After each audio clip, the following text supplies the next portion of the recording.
I am so excited, Maureen, to be speaking with you, our new Director of Online Learning for the National Speakers Association. Several years ago, many of our board members had a vision for this position. We are so happy that you're now here. So tell our members, how did you find your way into being an online learning professional? Absolutely. So, it's funny. I went to an online learning or an e-learning conference, and one of the things they said is you don't really go to school for this. You kind of just find yourself in this position. And I think that really holds true, but it's really my experience post-college has been, working in TV news and understanding the fast-paced industry, then moving into financial services and really learning more about training and development and working and coaching with advisors. And I'm really finding a lot of similarities from financial advisors to the speaking industry. And I think that's what really excites me about this new position, and the that you all have really identified the need for this position. And I think with such a focus on technology and the business has really changed so much in the last 9 months, and I would say that for all businesses, and so we're trying to figure out new ways to engage people and your clients and our members, and we're learning new things, and we're all kind of behind the curve, unless you're in a tech organization, or I think there's a real opportunity right now to really be inventive and kind of really change the game in online learning and where we're going. And you have a deep background in financial services as an online learning producer and director, which is one of the reasons you were attracted to us. Now, I know you've worked with a lot of our members. I have. And some of those in financial services that I won't dare mention, but they know who they are. And I appreciate you sharing with me some inside secret information that we can use for them later on. Absolutely. Seriously, Maureen, since the onset of COVID, what have been your thoughts about where online learning is going to find itself, not only with speakers, but in all of professional development? What do you think is going to be the significance of online learning going forward? I mean, I think, the significance is we're doing more things online, we're doing more virtual, and we have this opportunity right now to really tap into the talent that we have across the country, and we're more connected now than ever. So we want to start thinking about these in-person experiences that we're so used to having, and taking this into kind of a more virtual, whether that's onboarding employees from afar. I mean, I'm in Chicago, and the rest of my team is in Arizona and California and Texas, and we're kind of all over the place. So how do we make the same experience that somebody would have, onboarding virtually rather than, in person? So just like the little things like that is, I think where we're going to see a lot of change, and, especially from, making things more automated. And, so I think this is where the online learning comes in. I mean, I think there's just more opportunity to do more things within an organization. And I think there's an opportunity for more communication as well. And it's one of the things that I really appreciate about the perspective you bring. You're not coming as our director of online learning to develop courses. You're coming to help us communicate and learn virtually. We'll use that as our euphemism for now, maybe a different word in a few months. But you're bringing a whole depth of experience on how we communicate with each other, how we communicate between community groups, between chapters, and then how we learn online together. And then inevitably, how our members can take even greater advantage of online learning opportunities. So what's one of the things that you feel is an obstacle that any association has got to face in 2021 to really leverage online experiences? I mean, it's to use it, right? So I think that's, honestly, I think that's where I see the challenge is.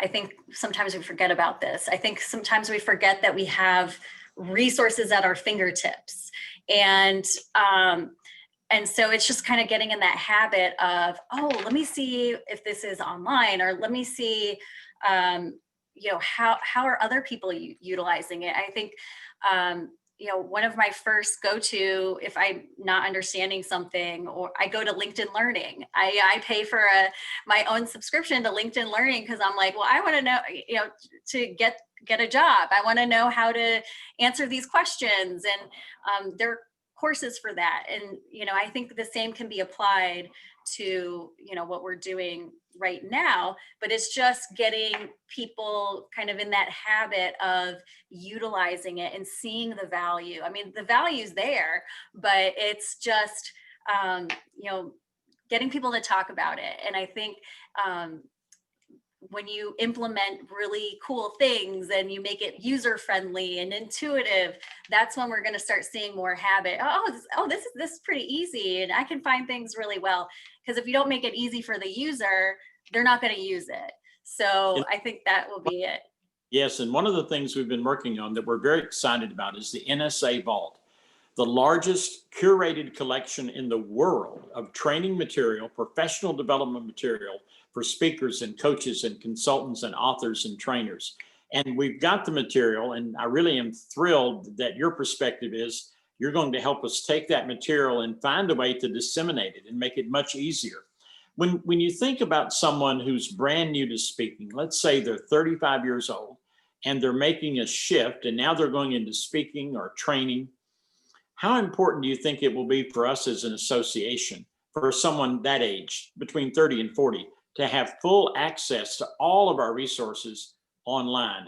How important is that going to be? I mean, I think that's incredibly important, because we're talking about people who are the next generation of speakers, right? So, we want to make sure that we equip them with the tools that they need and give them a roadmap. My first question whenever I'm doing anything new, I'm like, where do I even begin? How do I start? What's the top 3 things that I need to know? Or how do I even begin?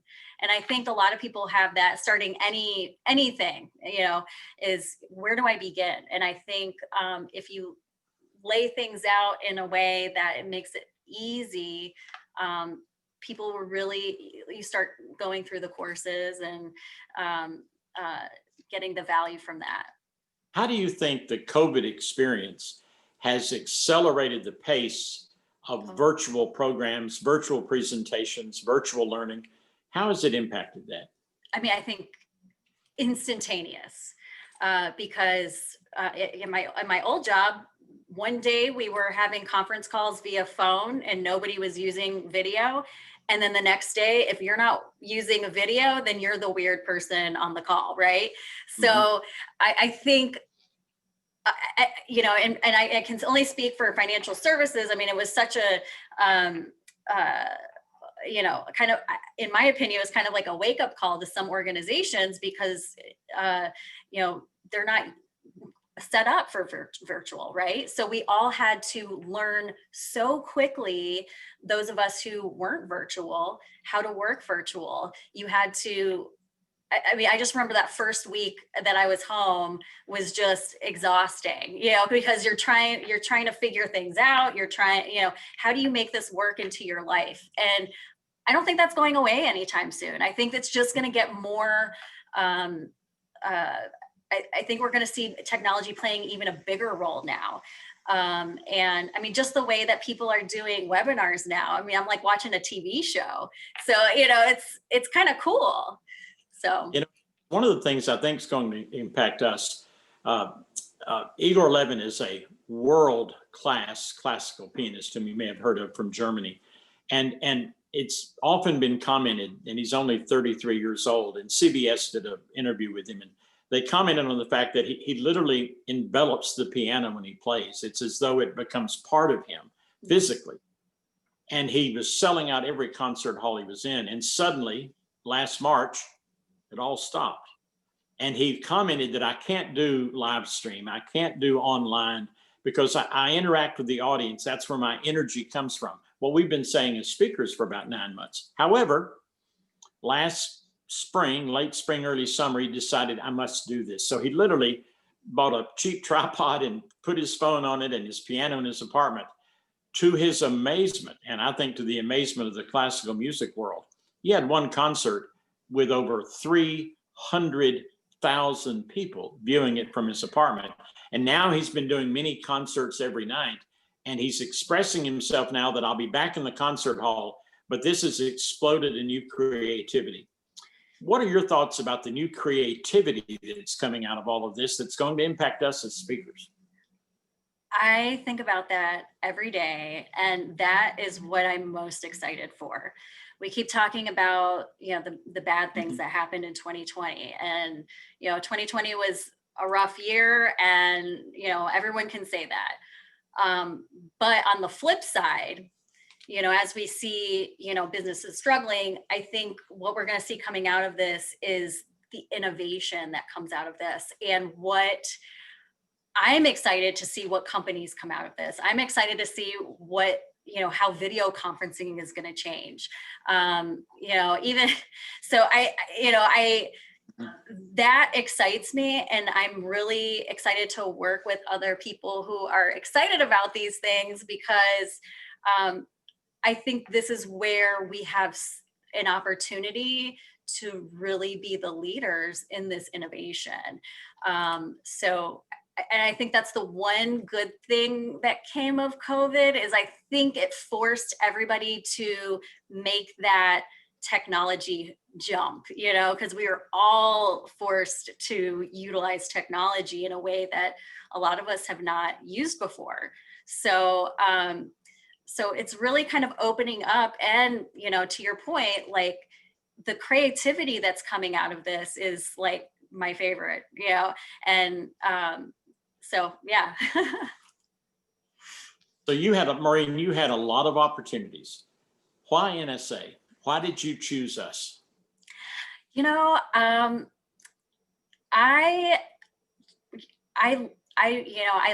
loved working with speakers at my last job. That was my favorite part. It was sitting down and picking their brain, and working with them and kind of collaborating with them on courses.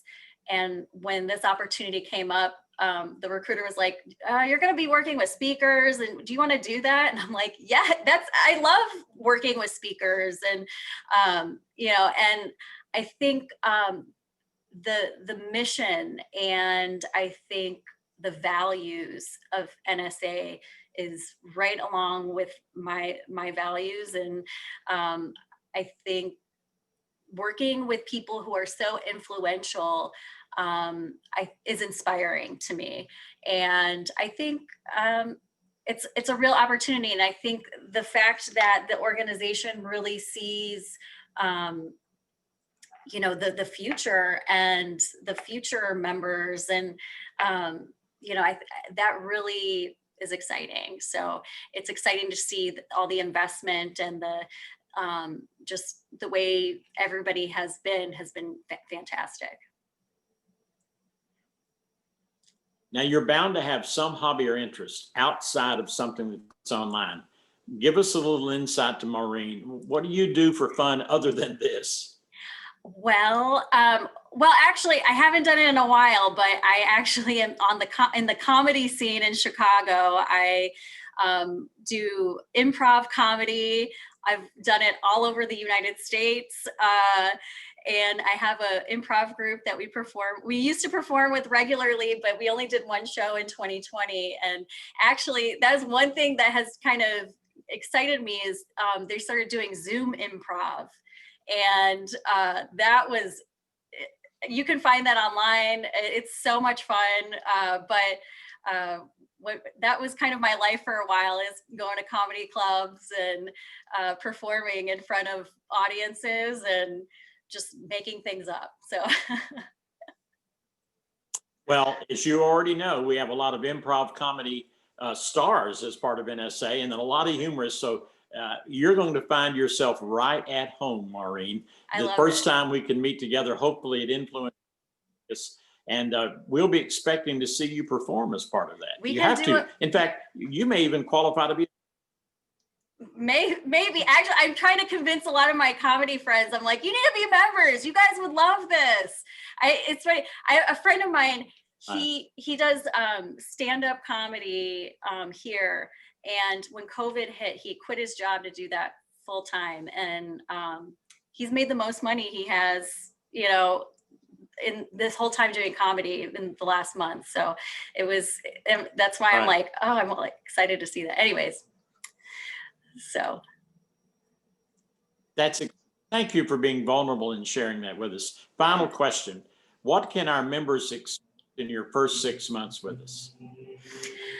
Oh gosh. Well, I think within the first 6 months, I think we're going to start, as we start changing our you know, our membership models, and as I start kind of getting my hands on our LMS and getting into the digital vault, I think within the next 6 months, we're going to start trying to put these learning experiences together for you. And you know, there's going to be a lot of work in the back end of things, and I think in the first 6 months, just to make sure it's all organized and wonderful. And but once we get going, and once everything's kind of in a really good place, I think within the next you know 4 months or so, you'll really start to see some really cool things within the digital vault, and the other really cool things that we're going to start integrating into